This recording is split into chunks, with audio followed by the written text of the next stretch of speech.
Right, Mr. Birling has the function to look like an idiot with his capitalist views, constantly undermining himself and therefore his undeserved social status.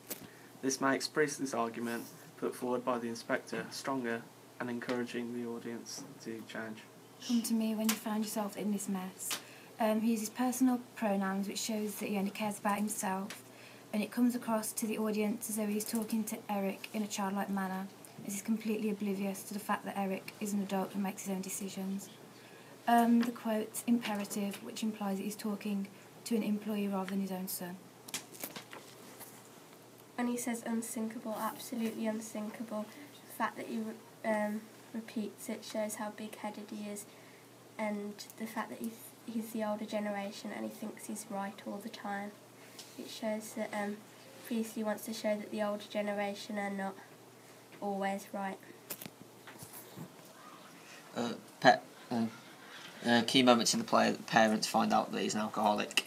He has a thing with Eva. He steals from his dad, and he changes his opinion at the end.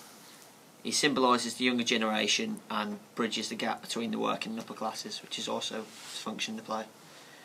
Responds to the inspector by first being a bit frightened and then accepts that his responsibility, and he changes to accept the responsibility.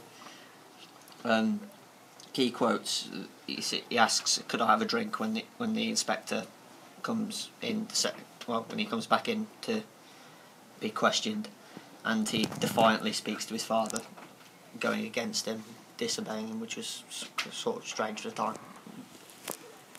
Eric resents his mom for not caring for Eva.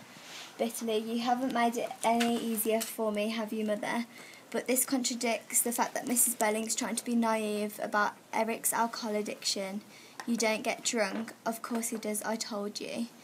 And also, Eric's confession links to Mrs. Birling's rejecting Eva's desperation for helping due to pregnancy, but Eva's the one who rejects Mr. Birling's money.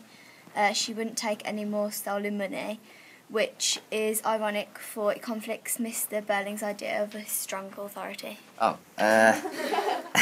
fact that he's called Inspector Goole could imply that he's ghost-like. The white lighting in the scene could also imply this, because, you know, white is like Spiritual. misty, yeah, and spiritual, and ghost-like. He's acts mysteriously throughout the play, like hiding the pictures and stuff. It's like backs this further, and yeah. Okay. The quote: "We are responsible for each other. If men will not learn that lesson, then they will be taught in fire and blood and anguish."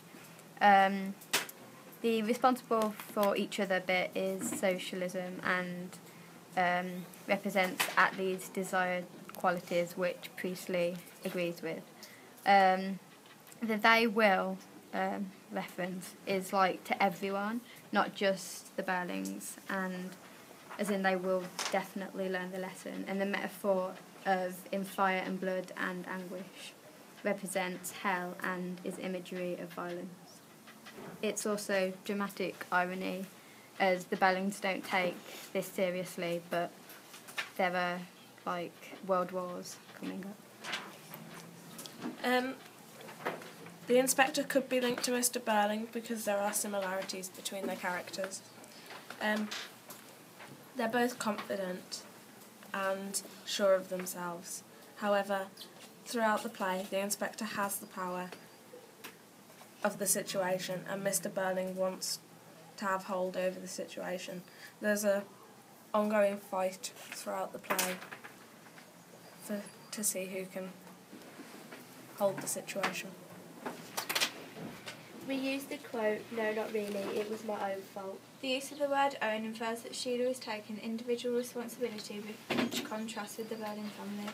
As Mr. Birling once said, "Family's everything," showing that they all support each other, contradicting that Sheila took her own responsibility as the other family members, apart from Eric, portray a selfish manner. Another quote to talk about with Sheila is, "I'm sorry, Daddy, actually I was listening." This relates to the context of being seen and not heard. the older generation know it all, whereas the kids have to stay quiet and leave the older generation to it. The word sorry shows that she has guilt, which the older generation don't, but they still think that they're always right. It relates to how they are treating their parents. It's very respectful as they are still acting like little children. The word actually shows that she's trying to contradict her father, which wouldn't be expected of someone at the time. And a repetition of first person, such as I, shows that Sheila has a self-centred nature. Similar to Eva Smith and Daisy Renton, and also Eric, because Sheila and Eric both admit they did something wrong and change because of it. She's different to Mr. and Mrs. Birling because they don't admit they were wrong, and Mr. Birling talks about getting a knighthood and isn't bothered about what he did wrong. Eva's main link to the other characters is her similarities with Sheila. They are the same gender and age.